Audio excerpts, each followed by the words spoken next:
예.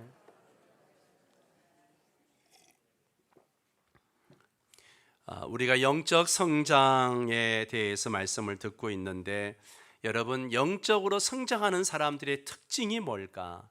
한번 생각해 보셨습니까? 예수를 믿으면 우리 신앙은 점점 자라게 되어져 있습니다. 그죠? 믿음도 자랍니다. 영적으로 성숙해집니다. 그런데 그 영적 성숙의 척도가 뭐냐라고 하는 거죠. 예. 물론 여러 가지 척도를 얘기할 수 있겠습니다만은 영적으로 성장하게 되면 내 안에 있는 이기적인 모습들이 사라지고 점점점 이제 이타적인 모습으로 변해간다는 거죠. 자기 중심적인 삶에서 하나님 중심적인 삶으로 변해가는 과정 중에 타인 중심의 삶을 살아간다라고 하는 것입니다. 자기의 것을 하나님께 드리고 또 이웃과 나누는 삶을 기뻐하며 살아가는 거죠. 그래서 이 드림과 나눔은 영적 성장의 척도라고 하는 것입니다. 드림과 나눔, 이것은 영적 성장의 객관적인 특징이라고 척도라고 할 수 있습니다. 돈을 어떻게 사용하는가를 관찰해 보면 대략적으로 그 사람의 인격이 파악이 됩니다. 돈에 대한 태도에서 그 사람이 어떤 생각을 가지고 있고 어떤 가치관을 가지고 있는지 드러나기 때문이죠. 돈 때문에 돈 세상이라는 웃을 수 없는 이야기가 들려오는 현대 사회에서 많은 사람들이 돈 문제에 걸려 넘어지는 것을 보게 됩니다. 여기에는 믿음으로 사는 그리스도인들도 마찬가지고 또 이 세상을 사명감 가지고 주의 일을 감당하기 위해 사는 사역자들도 예외가 아닙니다. 돈을 사랑하고 추구하는 것은 일만 악의 뿌리라고 성경은 말하고 있습니다. 돈을 사유화하고 그것으로 내가 무엇을 하려고 하는 것은 결국 돈의 노예가 될 뿐입니다. 돈으로부터 우리 스스로를 해방시키며 자유롭게 해주는 길은 드림이라고 하는 것이죠. 그래서 드림의 이유가 뭐냐? 우리가 영적 성장의 척도가 왜 드림인가? 드림의 이유가 뭔가? 우리는 그 무엇보다도 먼저 우리의 삶과 재정에 대해서 하나님의 역할을 이해해야 됩니다. 우리가 가졌고 가지고 있고 앞으로 갖게 될 것은 모든 것은 우리가 아는 모든 것은 하나님에게서 온 것입니다. 아멘입니까? 여러분의 건강, 가지고 있는 재능, 능력, 물질 하나님에게서 온 것입니다. 드림의 첫 번째 이유는 하나님이 모든 것을 소유하시고 주관하시기 때문입니다. 역대상 29장 11절 말씀 함께 읽습니다. 여호와여 위대하심과 권능과 영광과 승리와 위엄이 다 주께 속하여 싸우니 천지에 있는 것이 다 주의 것이로소이다. 여호와여 주권도 주께 속하여 싸우니 주는 높으사 만물의 머리심이니이다. 아멘. 12절 말씀도 보십시오. 또 주는 만물의 주제가 되사 손에 권세와 능력이 있사오니 모든 사람을 크게 하심과 강하게 하심이 어디에 있다고요? 주의 손에 있나이다. 그렇습니다. 하나님의 세상을 창조하셨고 세상에 있는 모든 자원이 하나님의 것입니다. 천지에 있는 것이 다 주님의 것입니다. 이 모든 것을 우리가 사용할 수 있도록 이 땅에 있는 동안에 우리에게 허락하셨지만 여전히 모든 것의 소유는 하나님이십니다. 땅과 바다와 산과 그곳에서 나는 모든 소산물이 다 하나님의 것입니다. 하나님이 주인이시지 내가 주인이 아닙니다. 그래서 우리는 주인의 것을 주인께 드려야 합니다. 두 번째는 인간은 이 땅에 아무것도 가지고 온 것이 없으며 하나님이 주신 것을 받았기 때문입니다. 여러분 디모데전서 6장 7절 말씀을 함께 읽습니다. 우리가 세상에 아무것도 가지고 온 것이 없음에 또한 아무것도 가지고 가지 못하리니. 그렇습니다.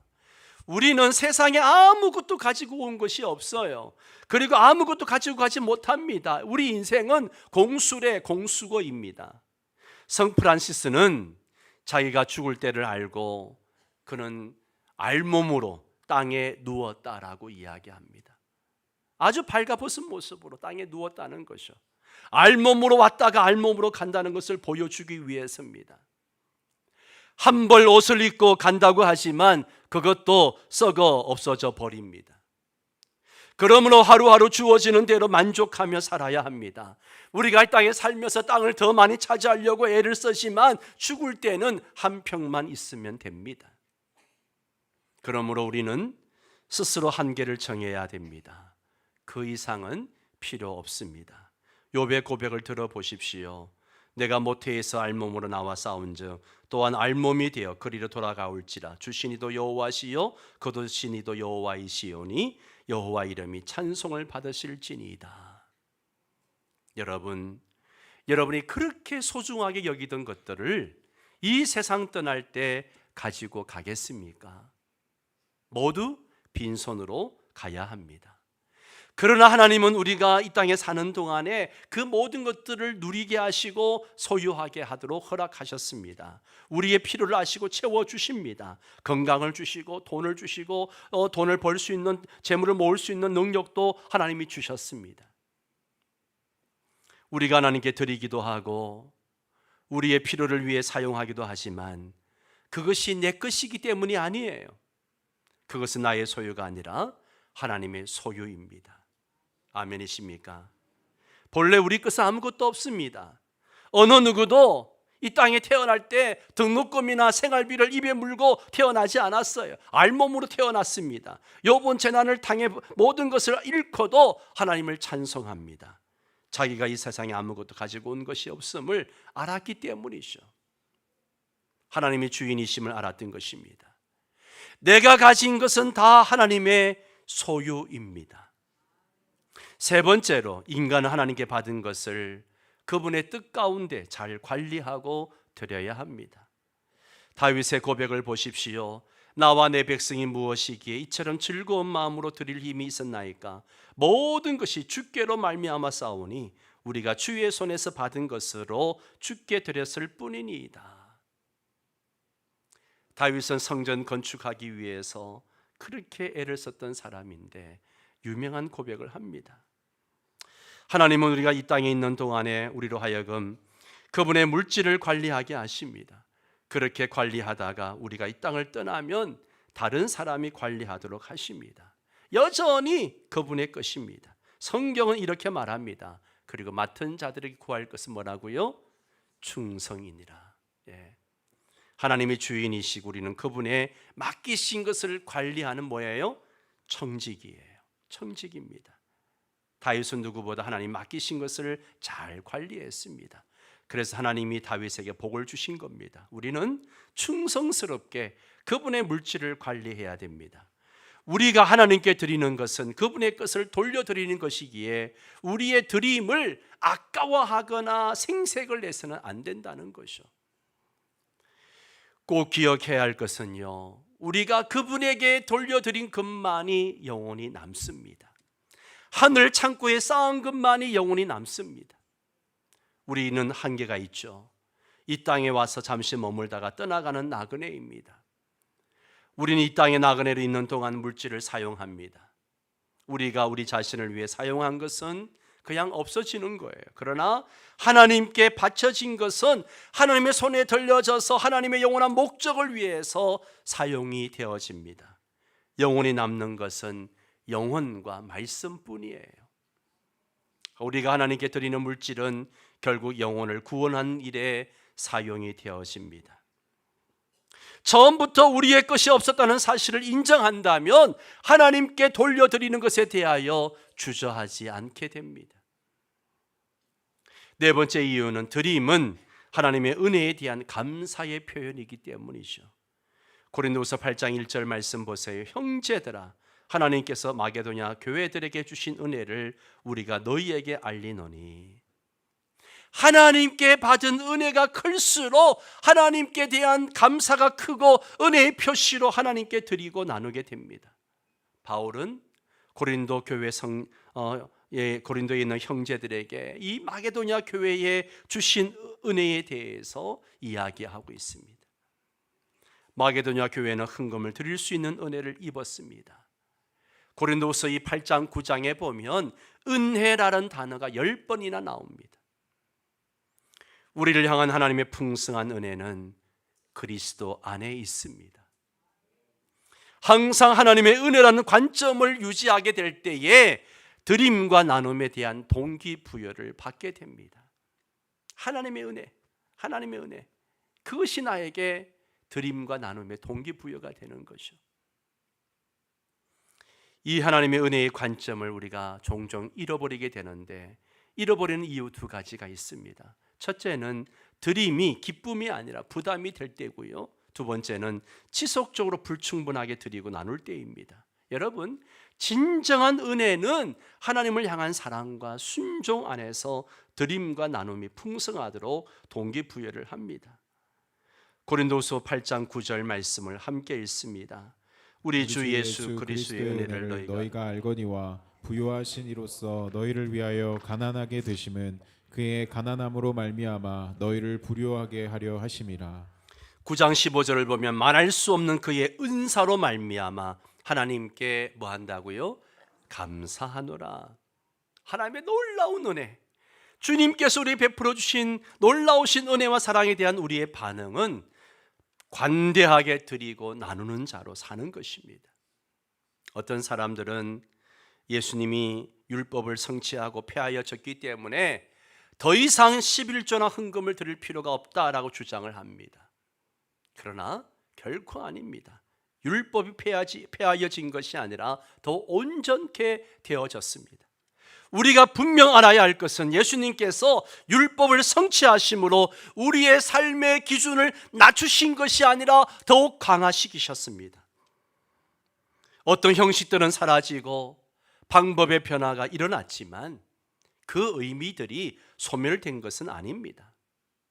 그 진정한 의미가 예수 그리스도를 통해서 더욱 선명해진 것입니다. 랜디 알콘이라는 신학자가 우리가 율법 아래에서 11조를 드려야 한다면 은혜의 언약 아래에서 기쁨으로 더욱 많이 드리는 것은 당연하다, 그렇게 이야기했습니다. 신약 성경은 우리가 받은 은혜만큼 드림을 강조하고 있는 것이죠. 하나님의 은혜를 받았습니까? 받은 은혜만큼 하나님께 드릴 수 있기를 바랍니다. 두 번째는 드림의 원리입니다. 많은 사람들이 암과 같은 질병들을 두려워합니다. 그런데 하나님께 드림에 있어서 인색하거나 두려워하는 사람들도 있습니다. 이러한 증세에 대하여 토니 에반스라는 목사가 그리스도인의 삶이란 책에서 아주 실감 있는, 또 우리에게 교훈이 되는 이야기를 했습니다. 오늘날 많은 그리스도인들이 주는 자의 강경병이라는 이 질병에 걸렸다. 강경병은 간의 조직에 손상을 입어가지고 간이 딱딱해지고 섬유화되어지는 걸 얘기하잖아요. 이런 강경병에 걸렸다는 거죠. 초대교회 당시부터 이어져 내려오는 그 질병에 걸리면 영적으로 약해진다는 거예요. 첫 발병 사례가 바로 아나니아와 삽비라, 사도행전에 나오는 아나니아 삽비라 부부에 의해서 나타났다는 거죠. 그들은 하나님의 선물을 탐냈고 합당한 벌을 그들은 받았다는 겁니다. 주는 자의 강경병은 심각한 질병이다 그랬습니다. 그 병에 걸린 사람들은 헌금 주머니가 자신에게 다가오면 갑자기 지갑을 꺼내지 못하는 증상을 보인다. 그런데 그 이상한 증세가 쇼핑이나 골프장이나 또 고급 음식점에 가면 종종 사라진다. 그러나 교회에서는 정기적으로 나타난다. 그렇게 이야기했습니다. 여러분, 하나님께 드리는 것을 두려워할 것이 아니라 기뻐할 수 있기를 바랍니다. 드릴 수 있다는 것 자체가 기쁨이죠. 사람들이 하나님께 드리는 것을 두려워하거나 주저하는 이유는 드리기에는 내가 가진 것이 너무 적다, 너무 충분하지 않다 하는 생각과 또 많이 드려야 한다는 생각 때문에 드리기를 주저하거나 두려워합니다. 그러나 그렇지 않습니다. 우리는 드림의 원리를 살핌으로써 이러한 오해를 해결할 수 있기를 바랍니다. 첫 번째는 드림은 많이 가졌든지 못 가졌든지 모두에게 적용된다는 것이죠. 드림은 풍요에 의존하지 않습니다. 많고 적음에 의존하지 않아요. 드림은 가난 중에서도 이루어집니다. 마게도냐 교회 성도들을 보십시오. 고린도후서 8장 2절 세 번역을 한번 읽어볼까요? 그들은 큰 환난의 시련을 겪으면서도 기쁨이 넘치고 극심한 가난에 쪼들리면서도 넉넉한 마음으로 남에게 베풀었습니다. 이게 마게도냐 교회 성도들의 놀라운 은혜입니다. 많이 가진 자가 많이 드리는 것이 아닙니다. 드림은 가난한 가운데서도 어려운 가운데서도 하나님께 기쁜 마음으로 행하는 것이죠. 모든 것이 주님의 것이라는 인식과 모든 것이 하나님의 은혜라고 생각하면 없는 가운데서도 드리는 마음을 갖게 되는 것이죠. 지난 20년 가까이 명성교회를 목회하면서 참 많은 성도들의 헌신과 섬김들이 기억이 납니다. 그 중에 하나가 2006년도 이 교회 건물이 낡고 교육관도 낡아서 리모델링을 할 때에 한 성도가 목양실을 찾아왔습니다. 교육관 리모델링을 예쁘게 해서 아이들이 좋은 환경에서 교육을 받게 해달라고 하면서 봉투 하나를 내밀었어요. 봉투를 보니까 굉장히 두꺼운 봉투였습니다. 이 집사님은 남편이 병들어서 집에 누워 계시고 생계를 책임져야 하기 때문에 건물 관리 청소를 하고 그리고 폐지를 주우면서 임대 아파트에 사는 분이었습니다. 제가 너무 놀라서 집사님 이게 무슨 헌금입니까? 라고 했더니만 그분의 이가 너무 안 좋거든요. 많이 빠져 있고 그래서 틀리를 해내려고 그동안 조금씩 모아놓은 돈이라고 합니다. 제가 그 말을 듣는 순간 얼마나 눈물이 나는지요. 집사님, 이건 집사님 일을 해놓으셔야 됩니다. 지금 이가 너무 안 좋아서 식사도 제대로 못 하시는데 틀리 해놓으세요. 하나님이 그 마음 받으십니다. 그렇게 했더니만 한사코 아니라고, 왜 내가 하나님께 드리는 헌금을 목사님이 막느냐고 막 그러셔서 함께 붙들고 울면서 축복 기도를 해 주었습니다. 여러분, 많이 가졌다고 많이 드리지 않습니다. 드림은 가난한 가운데서도 어려운 가운데서도 하나님께 기쁜 마음으로 행하는 것이죠. 이런 분들이 우리 명성교회에 많이 있음을 참 감사합니다. 드림은 수입보다는 마음의 문제입니다. 드림에 대한 바른 태도가 있다면 상황 때문에 변명하지 않아요. 연구조사에 의하면 가난한 자들이 부자들보다 비율적으로 더 많이 드린다라고 이야기합니다. 따라서 지금은 너무 생활이 빡빡해서 드릴 수 없고 내가 좀 더 많이 벌고 여유가 있으면 드리겠다는 생각을 한다면 그런 사람은 지금 하나님과 게임하자는 이야기죠. 사람들의 문제는요, 충분하지 못한 수입이 아니라 잘못된 우선순위와 잘못된 소비 습관 때문에 그렇습니다. 카페에서 몇천 원짜리 커피와 음료수를 사가지고 와서 예배드리며 카페에 앉아 있는 것처럼 그렇게 예배드리면서 하나님께 헌금할 때는 몇천 원 하는 것이 과연 이게 돈의 문제일까요? 마음의 문제일까요? 제가 지금 헌금 액수를 말하는 게 아니에요. 여러분, 우리의 문제는 수입의 문제가 아니라 잘못된 우선순위, 잘못된 소비 습관에 있습니다. 척 벤틀리라는 사람이 유명한 말을 했습니다. 세상의 경제관념은 소유물과 소유한 재산을 통해서 벌어들이는 것에 의미를 부여한다. 그러나 하나님의 경제에서는 재산을 나눔으로써 얻는 것에 의미를 부여한다. 드림은 수입보다 마음의 문제입니다. 두 번째로, 드림은 힘을 다하여 최대한으로 해야 합니다. 고린도후서 8장 3절 4절 함께 있습니다. 내가 증언하노니 그들이 힘대로 할 뿐 아니라 힘에 지나도록 자원하여 이 연애와 성도 섬기는 일에 참여함에 대하여 우리에게 간절히 구하니. 아멘. 하나님을 향한 삶의 우선순위가 바르게 설정되어 있을 때 하나님을 향한 드림은 더욱 정직하고 최선을 다한 드림이 되어집니다. 마게도냐 성도들에게 있어서 드림은 그들의 생활 방식이었습니다. 그들은 드리기 위해서 모든 것들을 뒤로 미루었고 그로 인해서 삶의 불편함이 분명 있었을 거예요. 예수님은 복음서에서 우선순위에 따라 정직하게 드린 한 가난한 과부를 칭찬하셨습니다. 과부는 비록 액수는 적었지만 그녀의 형편을 고려할 때에 최선을 다해서 최대한 드렸던 그런 분입니다. 주님이 보시는 것은 겉으로 드러나는 양이 아니라 드리는 사람의 마음속에 담긴 진심과 희생을 보시는 거죠. 마가복음 12장 41절 44절까지 교독하겠습니다. 예수께서 헌금함에 대하여 앉으사 무리가 어떻게 헌금함에 돈 넣는가를 보실새 여러 부자가 많이 넣는데 한 가나안 과부는 와서 두렙돈 곧 한 곤드란트를 넣는지라. 예수께서 제 아들을 불러다가 이르시되 내가 진실로 너희에게 이르노니 이 가난한 과부는 헌금함에 넣는 모든 사람보다 많이 넣었도다. 그들은 다 풍족한 중에 넣었거니와 이 과부는 그 가난한 중에서 자기의 모든 소유 곧 생활비 전부를 넣었느니라 하시니라. 아멘, 아멘. 드림은 힘을 다하여 최선을 다할 때 하나님이 기뻐하십니다. 세 번째 드림은 즐거움에서 나오는 자발적 행위입니다. 드림은 강요에 의하거나 억지로 해서는 안 된다는 거죠. 그렇기 때문에 성경은 드림의 자세에서 두 가지를 금하고 있어요. 뭡니까? 인색함과 억지로입니다. 인색함과 억지입니다. 하나님은 거지가 아니십니다. 마지못해서 억지로 드리는 것을 기뻐하지 않습니다. 하나님은 드림이라는 아름다운 포장지 안에 담겨 있는 우리의 마음을 보시는 거예요.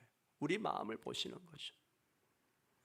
성경은 돈에 대하여 직접적으로 말합니다. 드리라는 거죠. 마음을 정하여 기쁨으로 드려야지 인색함이나 억지로 하지 말라고 하십니다. 바울은 고린도 교인들에게 필요에 대해서 미리 알렸고 그들이 자발적으로 드리라고 도전을 하고 있습니다. 그는 그가 도착하기 전에 헌금을 미리 거둠으로 성도들이 그를 대할 때 인간적인 어떤 압력이나 부담을 느끼지 않도록 한 것입니다. 드림이 믿음에 근거한 즐겁고도 자발적 행위가 되어야지 충동적인 연민이나 긍휼이나 어떤 억지로 드리는 것이 되어서는 안 됩니다. 하나님은 돈에 담긴 그 사람의 마음, 돈으로 표현되어지는 그 사람의 진심을 보시는 겁니다.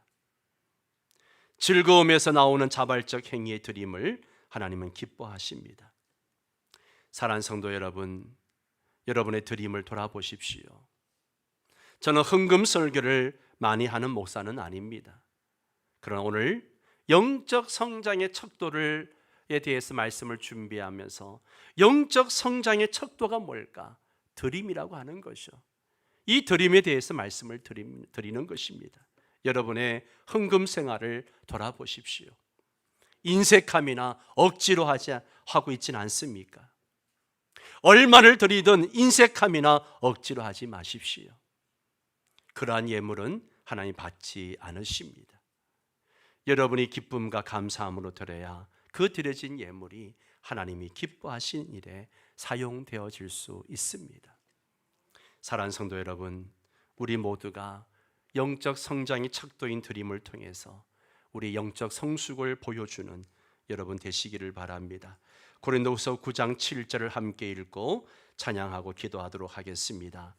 각각 그 마음에 정한 대로 할 것이요 인색함으로나 억지로 하지 말지니 하나님은 즐겨내는 자를 사랑하시느니라. 아멘. 다 함께 일어나셔서 함께 찬양하겠습니다.